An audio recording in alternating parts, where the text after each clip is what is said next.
Eu vou chamar para o palco agora aqui Alexandre Salvador e Fael Borges. Vocês estão comigo aí, senhores? Câmbio.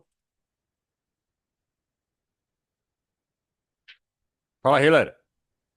Fala, meu caro. Tudo bem, Salva? Bom Cara, dia, o bom cabelo do dia. Maurício tava muito bom hoje, cara. Gostei do cabelo desse cara. Tá parecendo o meu, assim, ó.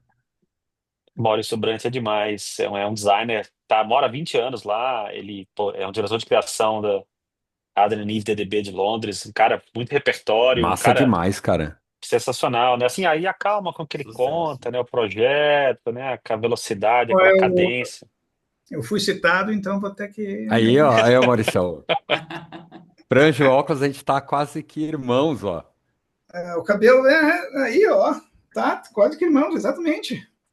Tem um irmão de uma mãe diferente aí, ó. Cara, lindo demais o trabalho que você tá falando do Greens and Blooms, cara. Que vontade de morar naquela foto. Isso é um. Eu nunca joguei golfe, né? Antes de me mudar para cá, agora já tô enfurnado, já tô inserido naquilo, já tô gastando com taco de golfe, que é tudo uma fortuna também, né? Mas esse clube é bem perto daqui. Tu vai lá, tu joga o teu golfe, senta na casa de golfe, no clube, em geral, senta, toma tua cerveja, come uma comida, as crianças brincam, um ambiente bem saudável e prazeroso. E eu acho que o espírito do teu trabalho pega um pouco disso, porque quem tá fora desse universo acha que é só sobre tacadas. E não é só isso, né? Não, não. O clube quer trazer bem perto da comunidade, porque eles estão sentindo que tem um gap ali de geração, né? Porque eu falei que era trazer perto da comunidade, mas também tem um gap de geração. Eles sentem que talvez a geração que é a minha idade não tem muitas pessoas. Então, vamos tentar fazer um esforço para trazer os jovens. Eu já tenho. Que na verdade não tem nada a ver com rebranding, refreshing the logo e look and feel, não é isso, é trazer como a marca, como o clube interage com a comunidade. Esse é o mote. O design, claro, que é onde a gente vai ganhar o dinheiro e fazer as coisas, mas a estratégia de como vai trazer com a comunidade, que é o que eu acho que é o mais recompensador depois. Massa demais, cara. Parabéns pelo trabalho, mano. Super Muito sensível, assim, bom. super delicado. Muito Obrigado, bom. valeu. Fael Borges, tudo bem, meu caro? Como é que estão as coisas? Você está em Salvador, né, Eu, Fael? eu tô em Salvador. Bom dia, Alexandre. Bom dia, Maurício. Bom dia, Hiller, pessoal. Sigo aqui em Salvador há 5 anos. Muito bom. É bom, que eu só queria fazer um agradecimento público aqui ao Fael por ter me substituído aí na quarta-feira de manhã. O pessoal adorou a sua participação, a sua palestra. Meu, muito obrigado aí. Valeu, Fael. Foi massa. Obrigado pela confiança. Muito bom.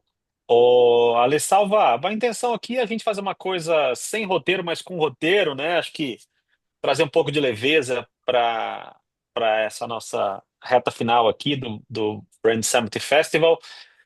Tem como trazer um pouco de humor, um pouco de constrangimento, um pouco de saia justa nesse universo das marcas, não?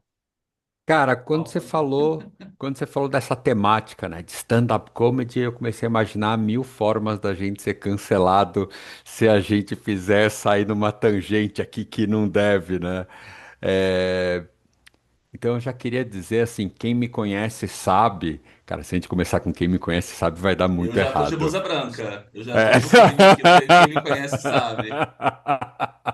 Se a gente começar com quem me conhece, sabe, mas assim, brincadeira, acho que, cara, o teu convite do papo de hoje, ele é muito legal, porque tem coisa que a gente já vivenciou como cliente, como agência, como estrategista, é, que já deu ruim. A gente fala pouco sobre o ruim, né? Ah, deu ruim. Mas eu acho que quem está assistindo aqui, se puder aprender com base no nosso deu ruim e puder errar menos, é melhor. Então, é um convite super generoso para a gente poder mostrar aquelas coisas que a gente não tem tanto orgulho de mostrar. Porque se a gente mostrar, acho que as outras pessoas aprendem e errem menos. Então, eu acho que esse é o sentido da leveza, né, cara? É divertido pra cacete, assim, tem coisas que a gente passa na nossa vida e fala, meu Deus, eu não acredito que está acontecendo. E às vezes a gente vê o perrengue para provar um projeto, apresentar para um cliente mais difícil, algumas coisas de atalho, ou até, puta, a minha carreira que foi muito dentro das empresas, você tem que defender um projeto para um gestor que está super longe do projeto, e você acha que ele está maravilhoso e está redondo, e de repente vem um. Tem um feeling, cara, um feeling, tecnicamente. Cara, como que a gente faz essas coisas? Acho que o objetivo desse papo podia ser a gente tentar ir por aí, né? Começar a compartilhar de forma generosa aquelas coisas que a gente aprendeu tomando na cabeça. Você que deu a ideia, Hiller. Então, poxa, me fala de vexame, velho. Quero ouvir Cara, tem, vexame. tem alguns. Tem um, que, na verdade, foi uma saia justa que me marcou muito, mas que me ensinou muito, né? E hoje eu acho que eu não cometo mais esse erro. Você começa a tocar um projeto de marca, aí você entra numa empresa que você nunca teve na sua vida.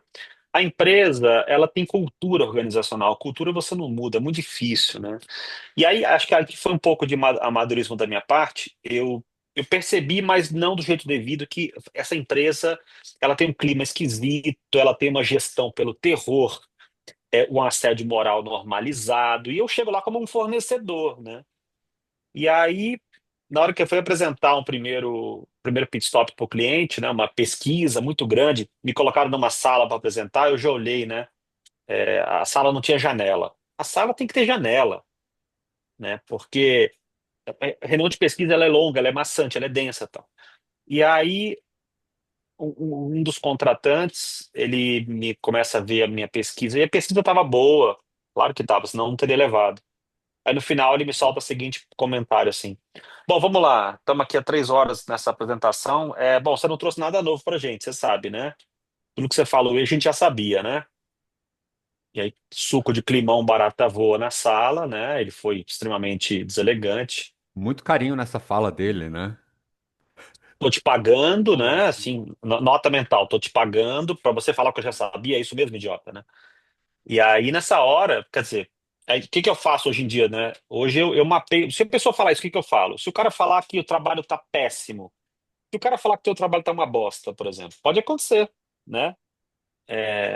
Hoje tem cláusula no meu contrato, né? Se o cara usa palavras de baixo calão, eu levanto e saio andando. Eu não vou passar por isso jamais, né? E o cara tem que me pagar 100% do valor. A gente não pode ficar. Não, o que que eu fiz com esse rapaz? Eu falei, cara, bom, vamos lá. Bom, primeiro, consegui tirar um coelho da cartola. Ele falou, bom, eu acho o seguinte, bom, primeiro que ninguém nessa sala entende mais da categoria do que você. Aliás, ninguém nesse prédio entende mais do que eu. Eu enchi a bola do cara. O cara entendia mesmo da categoria, né? Mas ele veio, chegou na voadora, assim, né? Aí eu falei, mas olha só, me permita voltar alguns slides aqui. Eu acho que tem coisa aqui que você não sabia, né? Enfim, aí tirei, voltei no slide 37, ó, tem um achado importante aqui, tá, tá, tá, tá, tá, tá. Entregamos, tal, fomos embora, suco de climão, gosto ruim na boca, tal. O fato é que a gente volta lá um mês depois, apresenta a marca e todas as estilistas começaram a chorar na sala, né, de emoção com a marca nova. Então, tem muito isso, né? Você lida com pessoas que você não conhece, você lida com pessoas que você não controla, né, Fael? E você tem que mapear isso Sim. rapidamente e adequar o teu speech e tocar o projeto conforme as suas crenças e não deixar acontecer de novo, né? Hoje isso não acontece mais, né? Esse tipo, eu não deixo chegar nisso, sabe? De um cliente me deixar constrangido. A gente como professor, né, Salva, assim, nunca, jamais deixa um aluno constrangido em sala de aula. Assim, isso é um pênalti, né? Porque ele toma um trauma daquela situação e até perde gosto pelo estudo, talvez, enfim. Muito massa. Concordo. Eu acho que tem Fael, uma. Fala. não, conta pra gente, cara. Ah, então, eu acho que tem dois pontos que eu queria trazer. Um foi uma experiência em agência e a outra é como que é importante, e eu acho que essa palavra foi um pouco esvaziada com o tempo, mas se empoderar enquanto profissional, né? Tomar poder sobre quem você é. Eu estava num café esses dias com uma estrategista, não é de branding, de outra área, e ela trazia alguns pontos assim, né? Uma pessoa que tem quase 10 anos de experiência, trabalhando em São Paulo com grandes marcas, mas por ser uma mulher negra, nesse mercado que é tão embranquecido, né? Enfim, tão masculino, ela tem dificuldade de se posicionar enquanto profissional competente e sênior que ela é. E eu falava sobre isso com ela, assim, né? Como que é importante a gente primeiro tomar posse do que nós somos, porque senão o mercado atropela a gente, o cliente atropela a gente, os gestores atropelam a gente, né? Então acho que tem lugar da gente primeiro se posicionar. E quando você se posiciona, né, e entende o seu tamanho, eu acho que o cliente também compreende em contrapartida, assim, sabe? Quando você chega com um pouco mais de postura, mais estruturado. Eu lembro de uma situação numa agência que a gente foi apresentar, a agência tinha uma metodologia de apresentar sempre dois caminhos para o cliente. Então, diagnóstico, e aí na parte de plataforma de branding, dois caminhos, e sempre guiados por arquétipo de marca. E um dos arquétipos de marca de um dos caminhos era o amante. E aí era assim, uma marca super grande, América Latina, e né, pessoas ali na mesa, CEO e tudo mais.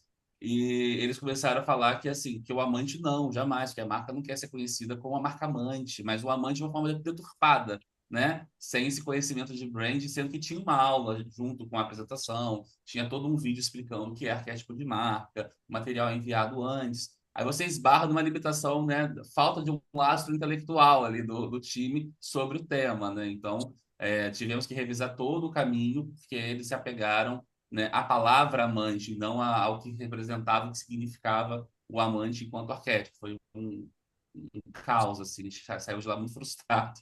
É que E talvez. passei por uma situação também de pesquisa, como healer, de apresentar uma pesquisa, e aí vem um pouco também do meu jogo de cintura, assim, eu sou alguém que uso muito da minha simpatia no meu trabalho, né, da brincadeira, da leveza, só que eu sou muito assertivo, assim, um pouco duro em alguns momentos, então eu não abro muita margem para um questionamento hoje, né, mais velho. E aí a pessoa me questionou e falou a mesma coisa que falou pro Hiller, assim, né, tipo, mas não tem novidade nessa pesquisa, a gente já sabia disso, tudo estava posto. Eu falei, sim, mas a gente entende também que tudo estava posto, sem pesquisa, e vocês não fizeram nada. Então, chegamos até aqui com esse resultado sem nenhum, né, um resultado de pesquisa, sem nenhum tipo de ação. Então, essa pesquisa busca embasar, né, o primeiro passo à ação, né? Então, se vocês já sabiam antes, não fizeram nada, o que que adiantou, né? Então, acho que tem um discurso assim de poder colocar na mesa algumas coisas com leveza, com uma brincadeira, você vai saindo pela tangente ali para não ficar tão, né, exposto, né, para não tomar ali uma rasteira. Fael Hiller, ouço essa fala de vocês e eu acho que, de certa forma, eu vejo uma complementariedade. Será que tem um documento negligenciado, que é o briefing? E o briefing, talvez ele pode ser um ponto de partida até desse para ajudar nesse empoderamento, porque assim, qual que é meu papel nessa fila do pão? Para que que eu estou sendo contratado? E no briefing ele parte um pouco de dizer o que a empresa não sabe. Se a empresa contratou um trabalho para fazer coisas que eles já sabiam, o problema não é de quem fez o trabalho, mas de quem não compartilhou informação ou quem está pedindo alguma coisa para validar o que já sabe.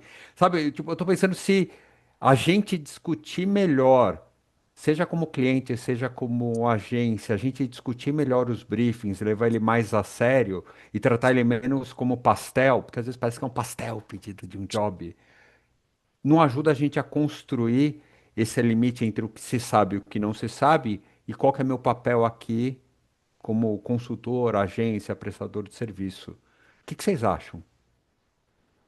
Mas, sabe, Mas pode falar, Fael. eu acredito muito, Alê, e eu trago isso no meu site, nos meus projetos, do que eu chamo de educação em branding, né? Então, eu acho que a gente precisa alfabetizar cliente. E aí é muito.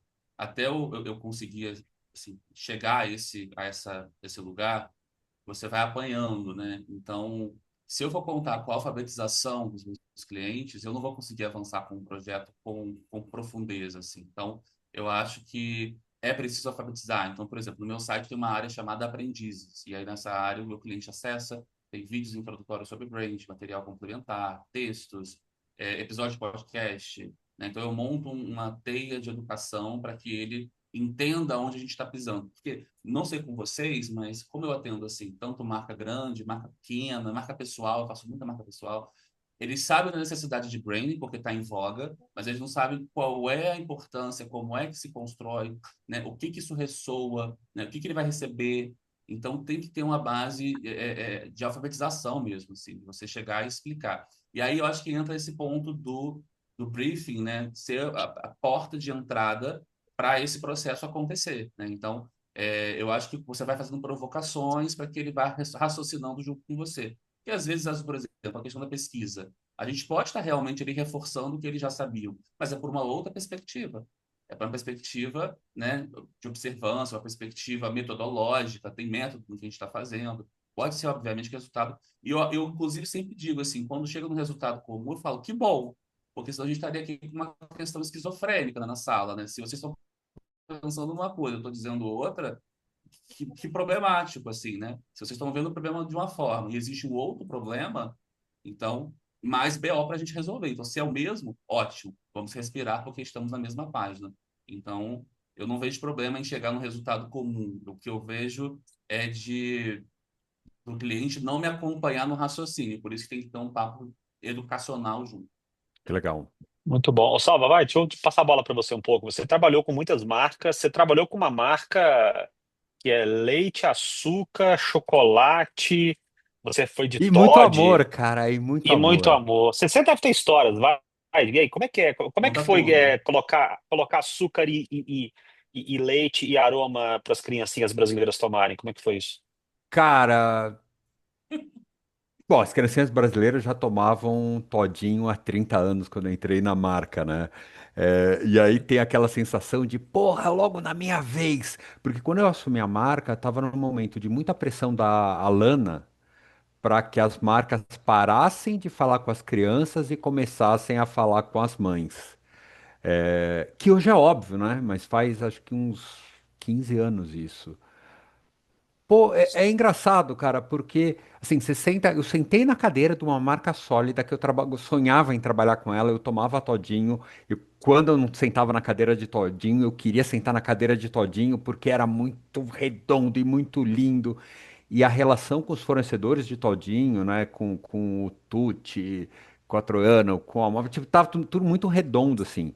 Eu sento naquela cadeira e falam que muda a regra do jogo. Cara, eu me senti cervejeiro do começo do século, quando começou a ter proibição de mulher pelada na propaganda de cerveja, e os caras falam assim: não dá pra vender cerveja desse jeito.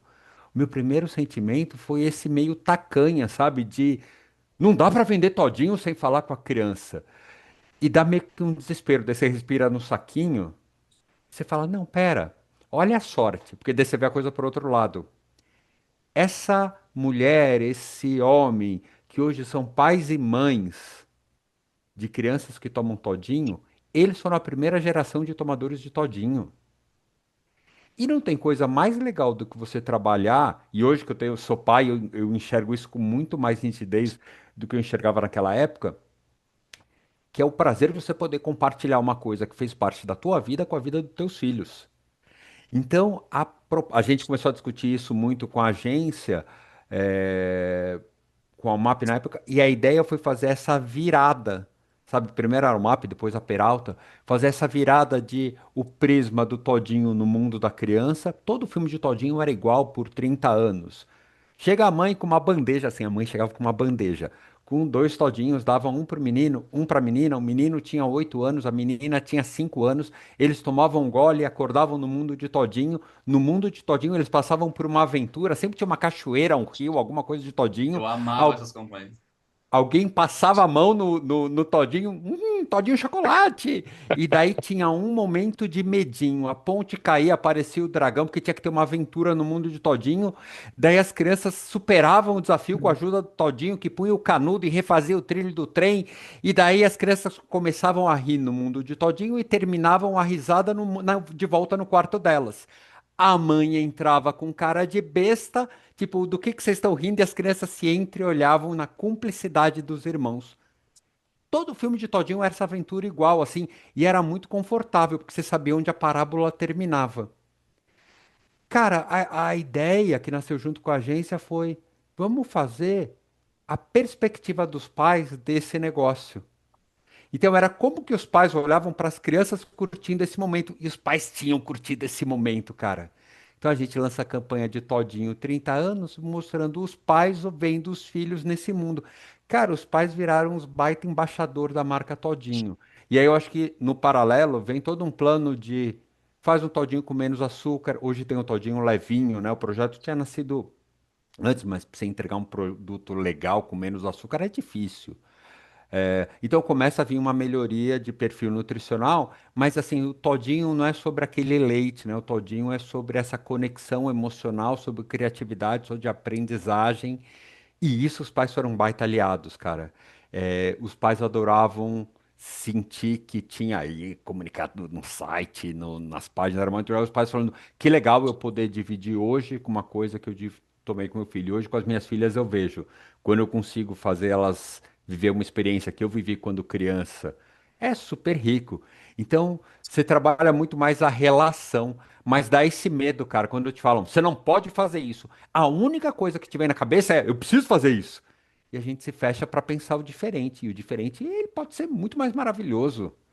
É, Várias categorias, né, que a gente olha como é a comunicação hoje, pensa como era a comunicação há 30 anos. Se a gente vê a propaganda de 30 anos atrás, dá até vergonha, cara. Às vezes eu divido com os meus alunos o rolo histórico de cerveja, meio dá vergonha. E hoje a gente faz coisas muito mais criativas. Sim, Total. sim. Eu acho que tem campanhas que geram uma nostalgia, né, muito forte na gente, né? Esse Todinho, eu lembro que eu assisti, assim, né, muito maravilhado, e as campanhas de Havaianas também, né? São campanhas que causam uma nostalgia gostosa de lembrar, né? Acho que tem coisa muito bacana que rolou e que bate na gente esse sentimento, assim, gostoso de querer recordar. Agora tem outras campanhas realmente que... Vocês lembram de alguma campanha, assim, que se fosse veiculada hoje seria um grande fracasso pelo espírito do tempo, assim, alguma coisa na minha cabeça? Ah, velho, não sei se você lembra, Rafael, da tesourinha do Mickey. Eu tenho, você não tem. Ah, lembro, Eu lembro. tenho, você não. Ou compre batom, saca? Lançaram o Compre Compre Batom aqui. batom. Compre batom. Compre batom, cara. Eu lembro que você ia no supermercado e você ouvia a galera. Tinha muita coisa tipo, que quase falava pra criança meio que dar uma enganadinha nos pais, sabe? Ou botar uma pressão maior. Olha aí, que lindo demais, tesourinha do Mickey. Cara, qual que é aquela campanha com a Mariana Ximenes? Era Havaianas ou era Perfumaria? Que era uma campanha meio que tinha uma sugestão sexual na Ah, campanha, da e ela ia Suquita, falar. da Suquita, né? Era Suquita?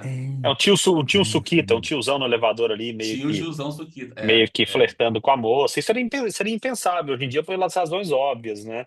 Eu tenho um livro antigo aqui que eu ia procurar até, um livro do DPZ, né? Meu, Do Alípio as Pedi coisas. Zaragoza. As coisas no chat estão uma delícia, que eu tinha a Xuxa. Então, Não esqueça a minha Calói, cara. Hoje, às vezes, eu falo quando eu vou fazer follow-up, eu falo, ô, gente, não esquece minha Calói. Quem é mais tiozão, racha o bico. Nossa, você lembra? O pessoal não Ah, pega tá falando que é a referência. Mariana com o Boticário. A é Juliana tá essa falando campanha. aqui. Cara, essa Ah, campanha é toda Juliana, tá sexual, a bom. Mariana, tipo, novinha e tudo mais. E aí o texto é todo sexual, dando uma mensagem subliminar. Hoje você fala com uma campanha dessa, grande cancelamento. Exato. Mas assim, vem cá. Essas campanhas hoje são anacrônicas, né? E isso hoje está fora de moda, está datado, porque é sexista, e tal. Aí hoje, entre aspas, não temos mais isso. Hoje as campanhas são mais politicamente corretas, são mais alinhadas ao espírito do tempo e tal. E tá tudo bem? Será que daqui a 30 anos a filha do Alê não vai entregar um boleto para nós do tipo, meu, olha só, em 2025, cara, nossa, vocês faziam campanha da BRF com sofrimento animal, não sei. Qual que é, né? O Sim. Maurício Brandt mostrou para nós ali que consumo de carne e tal, né? Em que condições que aquele bicho é morto? É com um porrete na cabeça, não sei. Será que a gente tá tudo certo hoje? Somos seres ilibados ou vão nos entregar um boleto daqui a 30 anos? Vão, vão. Fato, vão. Tem Eu coisas. acho 30 muito, inclusive. Eu acho que daqui a 10 anos esse boleto já chega, assim, sabe? Eu acho que o tempo, é isso, essa digitalização das coisas, a gente está. E até vi um comentário aqui, né, no chat mais cedo, alguém falando sobre o rebranding estar na moda e se isso vai se repetir cada vez mais. Eu acho que é essa necessidade. E aí tem muita conexão com o que eu falei na minha palestra na quarta, do Brand Refresh, né? Eu acho que as marcas cada vez mais vão se atualizar com mais rapidez. Eu não sei se isso é bom ou ruim, né? Fica para a gente pensar, né? Até que ponto isso é bacana ou não, até que ponto isso perde consistência ou não. Mas eu acho que cada vez mais elas vão se atualizar para poder costurar o discurso que está rolando, assim, geração Z, né? Geração alfa, que chega, né, com outras questões, com outras demandas e muito mais rápido do que a gente pensava até então. Acho que tem uma coisa que a gente não pode esquecer, gente, que assim, hoje muitas marcas estão sendo construídas com base em influenciadores. Então não é que a propaganda é a fala da marca. Quando uma marca usa um influenciador, ela está dando voz a esse influenciador. E aí a gente pode pegar casos de influenciadores que, se hoje a gente já tem vergonha, imagina daqui a 10 anos. Porque hoje a gente pega aquele caso do, acho que era Gato Preto e Bia Miranda, que postaram coisas, acho que mandando bala no iscão, não sei o que lá, e aí às 6 da manhã vão e batem a Porsche, quebram o maxilar do moleque. Aconteceu há 2 meses. E essa conta, assim, é que você falou, esse boleto tá aí, cara. Quando a Aí. gente começa a dar voz para influenciadores que são inconsequentes, a vergonha já tá hoje aí. Não é que isso é ele e a marca tá separada. A marca tá suportando esse negócio.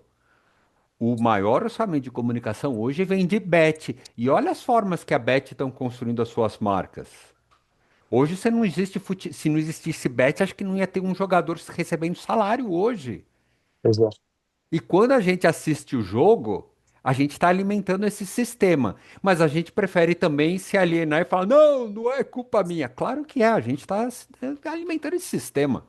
Total, total. Tem um case que eu queria mostrar rapidamente aqui. Gente, isso aqui faz pouco mais de 10 anos. A revista, o mundo já teve isso, né? Revista com mulher pelada, né? Era o ápice da carreira da modelo, da atriz, ir para uma revista e tirar a roupa. E aí um colega nosso tocou esse projeto aqui dos 6 meses finais da Playboy e lançaram a Constituição do Homem Livre. Gente, você olha isso hoje, assim, faz tão pouco tempo. Outro dia eu mostrei para os alunos de graduação, eles ficaram para trás. E é isso aqui, olha só. Eles foram conversar com o Homem Homem, né? Um novo posicionamento da Playboy, e eles lançaram um manifesto. Olha isso aqui. Não, peraí. Eles querem resistir, né? Adoramos ver uma bela bunda passar. A gente quer ter esse direito e não ser taxado como estuprador, como assediador. Com a mão também é gol. Tudo que coçar deve ser coçado. Cara, isso aqui parece do século XIV, não. Isso aqui é de 10, 15 anos atrás, né? Aí a marca faleceu hoje, a marca não existe Olha, mais, né? Renner, Mas, volta ali, desculpa, volta naquela tela ali que eu acho que tem uma frase embaixo que diz muito sobre essa costura. Rafael Aqui, ó, colhe o os mundo de clínicos, hoje né? Ó. o mundo de hoje politicamente correto não combina com o espírito libertário, provocador e masculino da Playboy. O movimento da campanha recupera a essência do homem e da marca em todas as suas dimensões, como comportamento, cultura, viagens, etc. Isso aqui é um recorte também do que a gente vê hoje em 2025. Existe um movimento muito forte, né, dessa busca por essa gênesis, né, do homem e mulher, homem é feito para isso, mulher é feita para super, tá aquilo, vivo e passa né? bem, concordo, total. Está vivíssima, mas nunca morreu. Acho que é muito ilusório a gente pensar que dentro desse processo, né, democrático, pensando no Brasil, né, que a gente está evoluindo enquanto pensamento. Não, eu acho que tem uma ala, né, que vai passar e tem uma galera que vai se fortalecer até porque o discurso é muito simples, né? Então, homem tem que ser homem, mulher tem que ser mulher. Então, Mas, isso mas tem, ressoa mas nas tem, mas tem marcas. avanços, né? Mas há certos Tem avanços, né? avanços, lógico, mas eu acho que os avanços, e eu estou pensando isso pensando marcas, assim, por exemplo, a gente teve um movimento muito forte nesse ciclo 2015, 2025, de políticas de equidade, políticas de diversidade e inclusão, né? Mas que morreu. Então, assim, isso acabou, esqueça, não tem mais. A gente teve um movimento muito forte de contratação, de sair do casting e ir para as empresas, ir para as contratações. Acabou, não se fala mais disso Total. com tanta propriedade. Assim. A gente vai ver, por exemplo, a Globo fazendo esse movimento, né? Acho que vamos ter agora uma novela com uma outra atriz trans, que é a Gabriela Loran. Então, mas é isso assim, tipo, token, né? Uma situação na televisão. As empresas voltaram, né, aos seus movimentos como era anos atrás. Assim. Então, eu digo isso porque eu acho que isso é também um reflexo do que as marcas vão trazendo. Né? Então, isso vai. Será que a gente não vai ver de novo uma campanha como a gente está aqui questionando que não seria possível hoje em dia? Será que não é possível mesmo? Não sei. Não, vamos ver, infelizmente. Não, mas vamos É, ver. Assim, cara, o que aconteceu no, acho que foi segundo semestre do ano passado, que as empresas começaram a vir a público falar que elas estavam abandonando as suas políticas de inclusão e diversidade, Começo desse e aí ano, veio começo desse ano. uma após a outra, e foi pré-Trump, não é que assim, o Trump entrou e mudou. Harley Aham. Davidson, teve uma porrada, acho que até a Disney, assim, teve uma porrada de empresa que começou a falar isso no segundo semestre do ano passado. E aí, com o E sem Trump, menor pudor, acelerou. sem menor pudor. É, e assim, falando que era para ser mais competitivo. Então, estava desdizendo tudo que tinha dito. Exato. Quantas vezes, gente, a gente não ouve em vários ambientes as pessoas dizerem agora nem pode dizer. Quando a pessoa fala agora nem pode dizer, quer dizer que o pensamento está ali, mas está encoberto. Ó, daqui a pouco, se tudo der certo, vai voltar a poder dizer. Então vai voltar. Assim, infelizmente. Pode ser, Hillary, e eu fiquei com medo que você fosse por esse caminho, que você fosse por esse caminho, eu ia começar a chorar. Mas quando você falou assim, da minha filha apresentar um boleto, talvez as minhas filhas apresentem um boleto daqui a 10 anos dizendo, gente, como vocês eram, porque vocês proibiram. Sabe? Pode ser que o mundo volte, porque o movimento é sempre cíclico. E pode ser que a Vocês gente volte acompanharam pro a polêmica absurdo. no Nepal?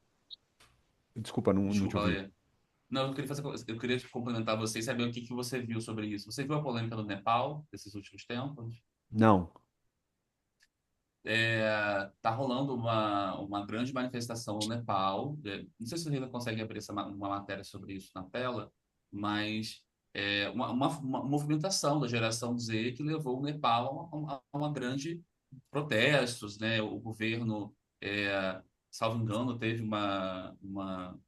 vão eleger novas eleições, porque a geração se degladiou porque teve um bloqueio de rede social ali no país.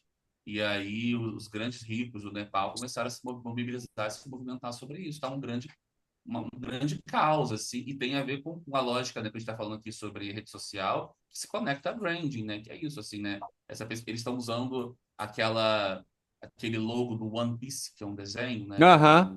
um mangá, como símbolo de liberdade, buscando, né, dizendo que eles não podem ser silenciados e tal, então, mas não a partir de uma perspectiva positiva, né, de movimentação democrática, mas o que eles querem é justamente um discurso,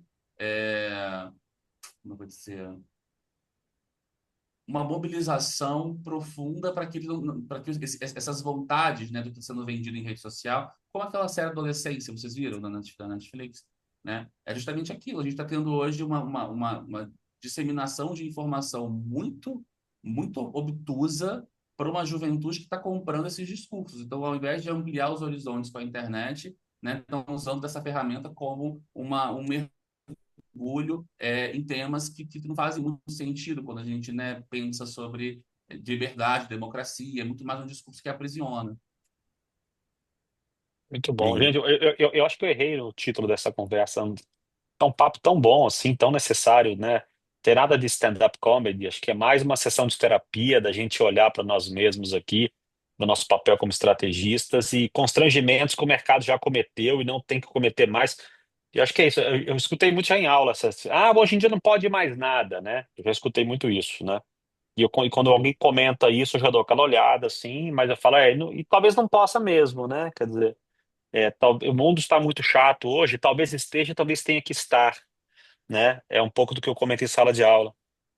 eu gosto muito daquela do mimimi é a dor que dói no outro, né? Mimimi é a dor que dói no outro, porque a gente não tem a capacidade de perceber o quanto isso pode estar fazendo mal. Mas agora, quando a gente dói, quando dói na gente, a gente acha que é importante, não é mimimi. Então, esse mimimi é a dor que dói no outro, é muito bom ver quem fala esse discurso do agora nem pode, reclamando dos seus direitos, porque daí mimimi é a dor que Bom, dói no outro, né? Eu acho total. que eh, eu peguei isso um pouco na tua primeira fala, Fael. Tem muita questão de escuta, de empatia, de respeito, né? E talvez é isso que está faltando de forma geral. Agora, quando a gente traz isso para o mundo das marcas, é, eu vejo muito deslize quando a gente olha para alguns movimentos com visão oportunista e a gente esquece qual que é o coração da marca. Que aí Uhum. você surfa uma ondinha que vai ficar feio, cara. Porque não tem a ver com a essência com que a marca acredita. Eu consigo imaginar uma marca que nem Harley Davidson, fazendo a motociata. Harley Davidson que foi uma das primeiras que voltou atrás na sua política de inclusão e diversidade, fazendo a motociata pelo macho raiz. E eu consigo ver ela fazendo isso e tendo eco. E tendo crítica e ela vivendo bem com a crítica, porque isso tem a ver com a macheza que os caras acreditam. Agora, eu acho que tem gente que vai no vácuo, porque se uma fez barulho, vai fazer e depois vai perceber que fez uma grande cagada. Então, eu acho que mais do que nunca, nesse mundo mais polarizado, o gestor da marca ele tem que saber qual que é o negócio dele, qual que é a essência da marca dele. Porque depois que der ruim, voltar atrás pode ficar pior ainda. Acho que tem uma outra coisa também que é, né, sustentar seus discursos, né? Das marcas sustentarem seus discursos e parar de tentar ficar surfando ondas que não são delas, né? Então, assim, se a marca, exemplo, né? Vamos para um outro caminho. Sei lá, uma marca. Vou dar um exemplo, pessoal. Eu compro sungas numa marca e aí ela uma vez fez uma campanha com corpos, que assim, ela é muito conhecida por vender sungas e roupas de beachwear para corpos padrão. Em todas as campanhas são de homens malhados e aquela cintura super fina, bração. E eles fizeram uma campanha com corpos gordos, uma só, e era só um modelo de corpo gordo, um. E obviamente assim, fez a campanha, fez ali uma produtos para aquele corpo, só que não sustentou o discurso, porque essas sungas maiores você não encontra mais na loja, não tem, né? Tô falando aqui de uma média empresa. Então, Isso, tem isso te leva a crer que. isso me leva a pensar, e aí eu questionei isso na loja, quando eu fui lá buscar as sungas, e assim, tinha todo um arsenal de roupas, e para corpos que são tipo GG, GG1, tinha quatro modelos. Eu falei, olha, isso é um absurdo, vocês fizeram uma campanha com o corpo gordo aqui, então não faz sentido você comunicar uma forma, né, só para poder surfar uma onda de diversidade, de corpos reais, e depois você chega na loja, o produto não tá, não existe, não tem frente, não tem aderência àquele discurso, né? Então, acho que é sobre você manter uma narrativa. Então, acho que essa marca, por exemplo, não manteve. E aí, obviamente, ela vai ser questionada por aquelas pessoas que queriam aquele produto e não encontram ali porque não faz parte do mote da marca. Então, acho que a gente tem que ser muito fiel. E não é que ela precisa ter esses produtos. Se ela não quer ter, tudo bem, mas assim, formate, corte, organize, embale bem o seu produto e a sua marca, e não fique tentando olhar para os lados. Acho que é importante olhar como uma perspectiva de estamos caminhando bem no nosso caminho, né? Mas não vai comprando todo o discurso que aparece no caminho se você não tem estrutura de negócio para abraçar essa coisa toda. Fael, teve uma grande loja de departamento, departamento não, de roupa multimarcas, grande, daquelas que tem 3 andares no shopping, que eu acho que há uns 4 anos lançou uma coleção genderless, porque estava se falando muito de genderless. E um quarto Sim, da loja ficou sem gênero. Mas aí a pessoa que comprava sem gênero tinha que provar no provador masculino ou feminino. Então você vê, uma coisa é o que está na gôndola, outra coisa é o que está vivenciado pela marca, né? E acho que eles perceberam isso muito rápido e eles tiraram, porque eles sacaram que eles não estavam preparados para isso, assim, eles tiraram meio que com pouco ruído. Mas se você vai falar de ter a moda a gênero, cara, faz o provador unissex, faz o provador geral. Seja Eu, coerente, né? eu passo. coloque isso em Fala, branding. fala. Eu passei Não, por e um. coloca seu discurso. Acho que é assim, você abraçar as coisas com. E aí a gente volta naquele papo que a gente está falando sobre pesquisa, né? Do cliente às vezes não escutar.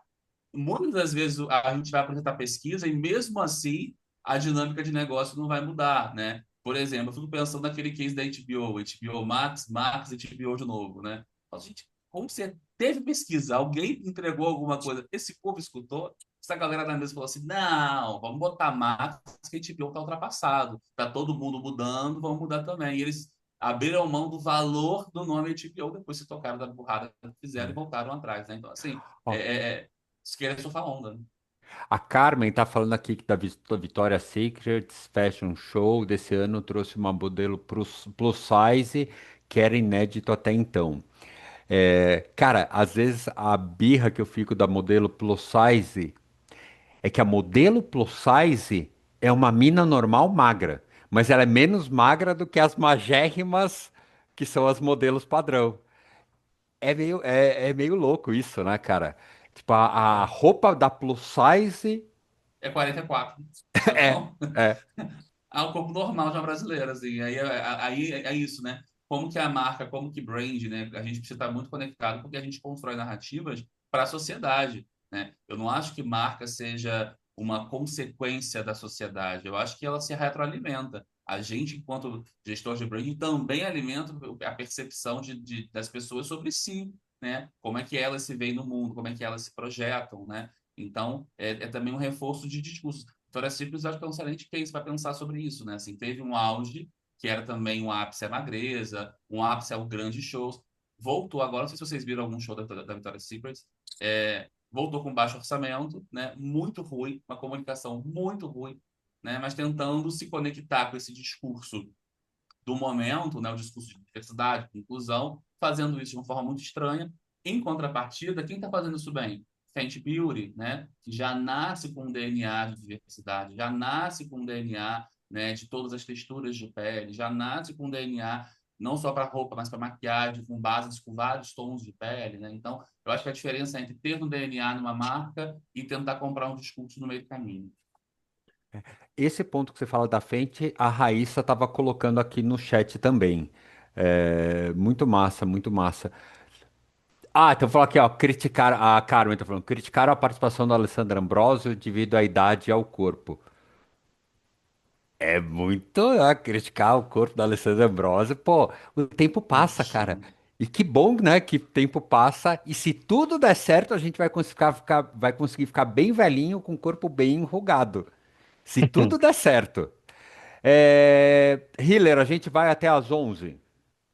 Vamos aí até umas 11, acho que tá mais caminhando para o encerramento daqui a pouquinho, mas o papo tá maravilhoso aqui. Cara, deixa eu aproveitar o papo e que a gente mudou já um pouco do que era propósito inicial. Queria perguntar para vocês, presentes que a gente dá para a galera que está assistindo, livros que influenciaram vocês, mas que não são os livros óbvios de branding, assim, livros não óbvios que moldaram os estrategistas que vocês são. Legal. Fael, bom, é só você olhar para o teu retrovisor, tem muitos livros atrás de você Eu aí. vou passar bem o olho mesmo para poder lembrar aqui. Dá uma olhada. Eu Quem saquei uns três livros foi? aqui. Eu esqueci de avisar você, Fael, mas acho que você consegue tirar o coelho da cartola aqui. Eu trouxe três livros aqui que eu amo, livros que me formaram. O Fael acabou comentando anteontem, livros que ele já se emocionou. Acho que ele poderia citar alguns aqui. Eu trouxe, cara, livros que me marcaram, livros que eu não queria que eles terminassem. O gênero que eu mais gosto é biografia, né? Sim, E tem uma biografia da Patti Smith, que é essa aqui. A Patti Smith legal. é uma cantora norte-americana e aí fala sobre a relação dela com o Robert Mapplethorpe. E ela estava com ele. Eram dois adolescentes bagunceiros dos anos 70 em Nova York. Eles estavam sentados ali no Washington Square Park. Aí eles estavam ali, tá, cara de bagunceiro, cara de punk. Aí tinham dois idosos assistindo assim. Ah, they're just kids. São apenas garotos. E a biografia chama-se Apenas Garotos, Just Kids. E, cara, esse livro eu acho maravilhoso. É o livro que eu indico para todo mundo. A biografia Vou colocar na minha da. listinha, inclusive. Cara, cara, que linda. A biografia da Patti Smith, que é a People Have the Power, aquela música dela. A biografia do Woody Allen. Aí o Woody Allen ele foi cancelado. Não, tá meu rosto aqui, né? Ele foi cancelado, parece que com razão, né? Ele assediou a enteada dele e tal, né? Aprontou. E ele fez essa biografia para contar que ele não tem culpa no cartório. Mas ele tem culpa no cartório, né? Tem um documentário da Mia Farrow na HBO que relata tudo ali. Cara, eu amo Elton John e é o meu número um de Spotify. Amei a biografia dele também. E tem um tema aqui que eu amo, com todas as Hum. aspas que eu amo, tá? É um tema que eu estudo, que é o 11 de setembro. Como a gente viveu isso, né? Todo mundo se Nossa, lembra isso, onde estava nesse dia. esse dá um corte maravilhoso aí, Hiller. Um tema que eu amo é o 11 de setembro. Tá. É, por isso que eu falei, com todas as aspas, Achei né? polêmica, E paga, dá tempo. com todas as aspas eu falei. É um tema muito interessante, né? Da gente ter esse testemunho ocular. E é um livro do Ivan Santana, que é um brasileiro que estudou. Aí mostra a foto dos terroristas, a carta que os terroristas deixaram para as namoradas antes de irem para essa missão. E esse ano eu visitei lá o Museu do 11 de Setembro e saí de lá sem ar, né? Você sai, tem uma bruma naquele ambiente, assim, que é impressionante. Então, mas acho que isso mostra um pouco, né? Uma faceta, né? Igual você lê a biografia do Hitler, isso mostra uma faceta até onde o ser humano pode ir, né? São pessoas detestáveis, né? São monstros, né? Mas eu acho que isso também de alguma forma nos ensina até onde o ser humano pode ir. Vai, Fael. Ah, difícil, né? Porque tanta coisa que a gente lê. Eu sou muito defensor dessa perspectiva de que branding é essa disciplina, é esse movimento interdisciplinar, né? Eu acho que tem um monte de coisa que a gente lê que vai colaborar com o nosso repertório. É, primeiro que, assim, Hiller é um dos meus grandes inspirações para indicação de livro, assim, né? Eu pego tudo que Hiller indica, eu acabo comprando. Inclusive, chegou ontem o livro que você me indicou, que foi esse aqui, ó, do Frances Petit, Marca, Marca. Você fez algum material, acho que foi vídeo, e aí eu falei, cara, eu quero esse livro. E aí catei num sebo, só achei em sebo, inclusive. Chegou ontem, depois de mais de mês. Ele apareceu aqui, lerei. Agora, eu acho que tem um livro que você também indicou, que eu gostei bastante, que é esse aqui, que é o História de Duas Cidades, Paris, Londres, o Nascimento da Cidade Moderna. Acho que é um livro interessante para poder pensar a marca mesmo, né? Entender como é que é, né? Essa construção de marca-cidade é muito legal para a gente elaborar repertório, né? Entender que Bahia, Salvador, por exemplo, é uma grande marca-cidade, né?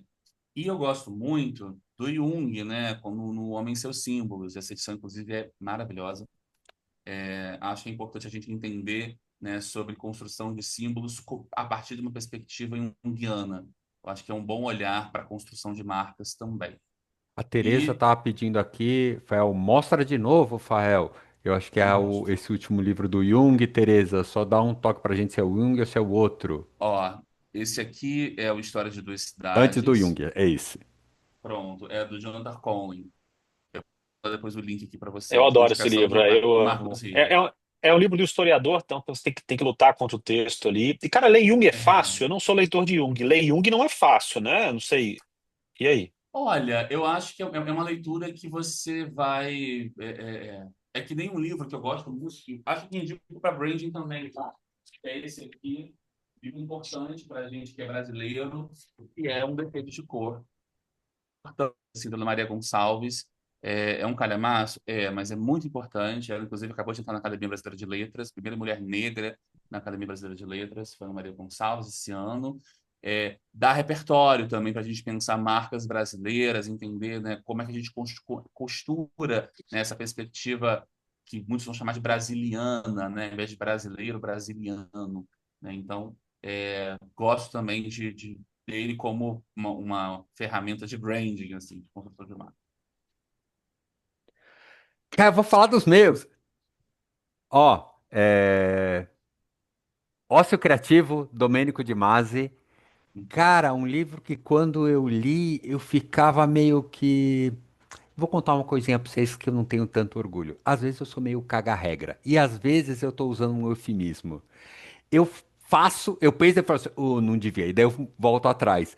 Eu lendo esse negócio, eu ficava brigando com o livro. Não, não pode, não é assim. Mas, cara, depois que eu li esse livro umas duas vezes, eu acho que eu comecei a levar o trabalho de uma forma mais leve, porque ele fala de você tentar equilibrar, né? O que que é o ócio? O ócio não é fazer nada e ficar numa rede que é delicioso e a gente precisa fazer, mas o ócio é a atividade do pensar.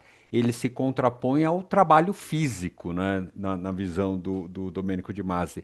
Então ele fala que para a gente ter esse trabalho criativo melhor, a gente precisa equilibrar o aprender, o ensinar, o produzir com o se divertir, Que né? legal. E que ele fala que é o Jocko, né? É, e ele fala que ele foi morar quase dentro da universidade e a vida dele era uma só. Então não tinha essa história do profissional e do. É tipo, a vida é uma só. E ele via isso como um jogo que ele joga, ele trabalha, ele se diverte, ele aprende, ele ensina. E eu fiquei lutando com essa ideia até falar, cara, que objetivo de vida maravilhoso, assim. Acho que quanto mais eu conseguir me aproximar disso, acho que você tá naquele, em massa, você tá lá no topo, sabe, cara? Cara, você conseguia equilibrar tudo.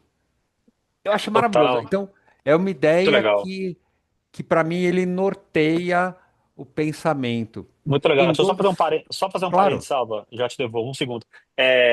A Holanda, eu morei 6 meses lá no ano passado, e aqui os holandeses, não vou lembrar o nome agora, mas existe um nome para o não fazer nada, que para nós é vagabundagem, né? Entre aspas, a nossa cultura. Não para fazer eles nada. deve ser o ground loss. Exatamente. Para a gente, você é um improdutivo, né? O não fazer nada é improdutivo, né? E não, não fazer nada, a gente está no ócio aqui, eu pego o celular, fico olhando, né? A gente fica olhando. Pratiquem o não fazer nada é fazer alguma coisa. Então, tinha momentos lá que eu ia para um parque sem nada e ficava sentado assim, apenas olhando uma árvore. Quer dizer, acho importante esses momentos, igual você dar um defrag, né? Igual quem é dos antigas aí, você pegar ali os arquivos e dar uma limpada, quer dizer, eu acho necessário, acho importante. Exato, né? O dolce far niente, né? Que o Michel está trazendo aqui. Isso tá em desuso, né, Salva? É. Você fala de defrag, cara. O meu irmão, que é velho pra caralho e trabalha com TI, ele Defrag. acabou de mandar o positivinho, porque o defrag eu acho que eu já ouvi ele falando, mas eu não vivi essa época que você dava um defrag. É, Também não. cara, Eu vi em algum documentário só. foi seu tio que te contou, né? Vi em Ó, documentário. dois que eu adoro e acho que eles andam meio de Ah, mãozinha maravilhoso. dado, cara. Comunicação não violenta e o pequeno manual antirracista da maravilhosa Djamila. E eu acho que eles têm um negócio da gente abrir o olho para o outro, né? E abrir o olho para o outro de uma forma maravilhosa, como a única forma da gente ter contato com uma realidade mais real fora da nossa bolha. O, o Marshall Rosenberg, nesse Comunicação Não Violenta, tem um vídeo dele, um treinamento que ele deu, é um workshop de 3 horas no YouTube. Meu, vale a pena cada segundo. Ele é muito doido, porque ele tá com os fantoches, ele fala com os fantoches. A primeira vez que eu vi o fantoche, eu desliguei e falei, eu não vou ver esse doido, é demais pra mim. Mas aí um amigo meu falou, não, insiste, porque vai ficar, você vai ver que faz sentido o fantoche. E ele tem o lobinho e a girafa. É maravilhoso, cara. E ele fala do quanto é difícil a gente entender o outro, respeitar o outro e conseguir dizer o que a gente quer. Porque a gente está muito treinado a rotular e dizer o que a gente não quer. Tá falando, então o que Sim. você quer? Cara, e o pedido não sai porque a gente não sabe o que a gente quer. A gente critica antes de saber o que a gente quer. E na hora que a gente consegue ouvir o outro e se colocar, cara, é um exercício difícil. E eu acho que as duas coisas, a fala da Djamila, né, de preconceito e como a gente pode ser antirracista, os dois andam de de mãozinha muito dada, assim. A gente tá mais preparado para o outro quando a gente também lida melhor com as nossas questões e a gente sabe ouvir o outro. Então, acho que são dois que andam de mão dada. E os meus dois últimos, eu acho que são mais veião e são de negócio. Esse é menos veião. Inteligência competitiva da Sina Sharp, que não tá indo. Nossa, não vai mesmo. Desistir. A inteligência competitiva da Sina Sharp, essa mulher, ela dá uma aula de inteligência, né? Pensando e coloca coisas de como que a gente olha sempre num contexto, como a gente olha informação sempre no tempo, como a gente olha sempre com um significado. Nada é por acaso, não é só tomar uma tora de informação, mas é a gente ativamente buscar o que a gente quer. E aí o último que eu adoro, que acho que mudou a minha vida como executivo, que não vai projetar de jeito nenhum, é Eating the Big Fish, do Adam Morgan.